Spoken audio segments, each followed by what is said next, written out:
राधे राधे। हम इस वीडियो में जानेंगे चैत्र अमावस्या 2026 में कब है, चैत्र अमावस्या किस देवता को समर्पित है और इस दिन किन किन चीजों का दान करना चाहिए। ये सारी जानकारी हमारे वीडियो पर मिलेगी। आप इसी तरह से बने रहिए।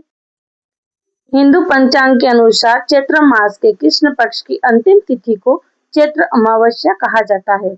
अमावस्या वो पावन समय है जब चंद्र देव अदृश्य हो जाते हैं और वातावरण में एक विशेष आध्यात्मिक ऊर्जा का संचार होता है। सनातन धर्म में प्रत्येक अमावस्या का महत्व है, परंतु चैत्र मास की अमावस्या विशेष रूप से पितृ तर्पण, स्नान, दान और आत्म शुद्धि के लिए अत्यंत शुभ मानी गई है। यह तिथि पूर्वजों के प्रति कृतज्ञता व्यक्त करने और उनका आशीर्वाद प्राप्त करने का अद्वितीय अवसर होता है। पंचांग के अनुसार वर्ष 2026 में चैत्र अमावस्या का प्रारंभ 18 मार्च 2026 को प्रातः 8:28 से होगा और इसका समापन 19 मार्च 2026 को प्रातः 6:55 होगा। हिंदू धर्म में उदया तिथि का महत्व है, इसलिए चैत्र अमावस्या 19 मार्च को मनाई जाएगी। आइए हम इस दिन अपने लड्डू गोपाल की सेवा किस तरह से करते हैं उसकी भी जानकारी बीच बीच में दे देते हैं। देखिए, हम इस तरह से अपने लड्डू गोपाल को धीरे धीरे से उठा लेंगे और उठाने के बाद इन्हें हमने जल का भोग दे दिया है, क्योंकि रात बहुत लंबी होती है इसलिए हम लड्डू गोपाल को जल का भोग दे देते हैं। और थोड़ी देर बिठाने के बाद में हम तुरंत इनको नहीं नहलाएंगे, तो थोड़ा खेलने के लिए खिलौना देते हैं और फिर हम इनको इनके आसन पर बिठाएंगे थोड़ी देर के बाद में। और तब तक हम इसकी जानकारी आपको आगे देते हैं। चैत्र अमावस्या श्रद्धा, कृतज्ञता और सेवा का पर्व है। यह आदि हमें भगवान के प्रति आभार प्रकट करने का अवसर प्रदान करता है। स्नान, तर्पण, व्रत और दान के माध्यम से हम न केवल पितरों को तृप्त करते हैं, बल्कि अपने जीवन को भी पवित्र और सफल बनाते हैं। चैत्र अमावस्या पर श्रद्धा और भक्ति के साथ धार्मिक कार्य करें और अपने जीवन को आध्यात्मिक उन्नति से अलौकिक करें। अब हम अपने लड्डू गोपाल को दूध का भोग लगा देते हैं और पानी का दूध का भोग लगाने के बाद ही हम अपने लड्डू गोपाल को स्नान कराएंगे, इसी भाव से कि ये बालक हैं, बालक को सो के उठते ही तुरंत ही इन्हें स्नान नहीं कराना होता है। देखिए, कुछ ऐसी भी मान्यताएं हैं। धार्मिक मान्यताओं के अनुसार अमावस्या के दिन पितृलोक के द्वार पृथ्वी के समीप खुलते हैं। इस दिन श्रद्धा और भक्ति से किए हुए तर्पण, श्रद्धा से दान से पितरों की आत्मा को शांति मिलती है। अब हम देखिए अपने लड्डू गोपाल को नहलाने के लिए तैयार कर लेते हैं। आज के दिन हम अपने लड्डू गोपाल को चंदन लगाकर भी स्नान करा सकते हैं, और अगर आपके पास जैसी श्रद्धा, जैसे आपके पास सुविधा उस हिसाब से तुलसी दल से भी गंगा जल डालकर। और लेकिन आज का दिन अमावस्या का बहुत ही अच्छा पावन पर्व की तरह मनाते हैं, इसके लिए हम इन्हें दूध के साथ में नहलाएंगे और हो सके तो इन्हें पंचामृत से भी स्नान करा सकते हैं। और जब हम दूध और पंचामृत के साथ स्नान कराते हैं, तब स्नान कराते समय ओम नमः शिवाय, ओम भगवते वासुदेवाय का भी जाप हम कर सकते हैं, क्योंकि आज का दिन भी महाकाल को समर्पित होता है। इनकी भक्ति करने का विशेष दिन माना जाता है। तो देखिए, हमने अपने दोनों लाला को पंचामृत से स्नान करा दिया, दूध से स्नान करा दिया, और अब हम इन्हें स्नान कराने के बाद शुद्ध जल के साथ में भी स्नान करा देते हैं। शुद्ध जल से स्नान हम दोनों लालाओं को करा देते हैं। और आज के दिन जब हमें भी अगर स्नान करना है, तो सुबह सुबह पहले जल्दी उठ जाना है, और सबसे पहले जो हमारे स्नान का जो जल होता है, उसमें अगर आपके पास नदी अवेलेबल है तो आप किसी भी नदी में जाकर स्नान कर सकते हैं। और अगर इस नदी नहीं है पास में, तो आप अपने नहाने के जल में थोड़ा सा तिल, सफेद तिल, काली तिल या दूध डाल करके आप, नहीं तो गंगा जल हो अगर आपके पास, तो आप गंगा जल डालकर भी स्नान कर सकते हैं। उसी तरह से हम अपने लड्डू गोपाल को भी दूध, दही या गंगा जल या उनके जो जल में थोड़ा सा तिल डाल करके भी स्नान कराते हैं। आज के दिन जो अपने पूर्वजों को स्मरण करके अपने जो पितरों को स्मरण करके पूजा पाठ करता है, लड्डू गोपाल की सेवा करता है, तो उन्हें पितृ दोष से भी मुक्ति मिलती है तथा जीवन में सुख समृद्धि का वास होता है।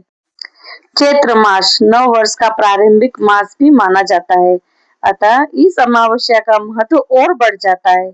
यह समय आत्म मंथन, तप और दान के माध्यम से जीवन में सकारात्मक परिवर्तन लाने का संदेश देता है। देखिए, अब हमने अपने लड्डू गोपाल को वस्त्र पहना दिए हैं और इन्हें नजर ना लगे उसके लिए हमने नजर बट्टू लेके आए थे वो पहना दिया, और इन्हें हमने तुलसी की माला जो हमने घर पे बनाई थी वो भी इन्हें पहना दी। और अब जब गर्मियां चालू हो गई हैं तो आप अपने लड्डू गोपाल को हल्का श्रृंगार करिए, हल्का सा वस्त्र पहनाइए ताकि उन्हें भी गर्मी का एहसास ना हो, और इन्हें चंदन सेवा भी आप करिए। देखिए, हम अपने लड्डू गोपाल का श्रृंगार करते हैं। कितने प्यारे, कितने अच्छे लग रहे हैं हमारे लड्डू गोपाल जी। आज के दिन इन्हें इत्र की सेवा नहाने के बाद या नहाने के पहले इत्र सेवा भी कर सकते हैं। आज के दिन दान का भी बड़ा महत्व बताया गया है।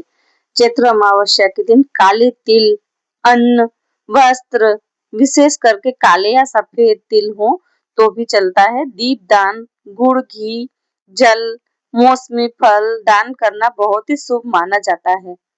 अन्यथा इन चीजों का दान करने से पितृ प्रसन्न होते हैं, पितृ दोष दूर होता है और जीवन में सुख समृद्धि आती है। देखिए, काले तिल पितरों की शांति के लिए काले तिल का दान सबसे उत्तम माना गया है, और यह दान जरूरतमंद को चावल, गेहूं या 7 प्रकार के अनाज का दान कर सकते हैं। ब्राह्मण या किसी जरूरतमंद को वस्त्र का दान करना चाहिए, और हो सके तो सफेद या काले वस्त्र का दान करें। खासतौर सुख समृद्धि के लिए गुड़ और घी का दान करें। गर्मियों की शुरुआत होने के कारण जल से भरा घड़ा दान करना बहुत ही पुण्यदायी माना गया है। संभव हो तो गाय को हरा चारा खिलाएं और गोदान करें। शाम को पीपल के पेड़ के नीचे दीप दान करें।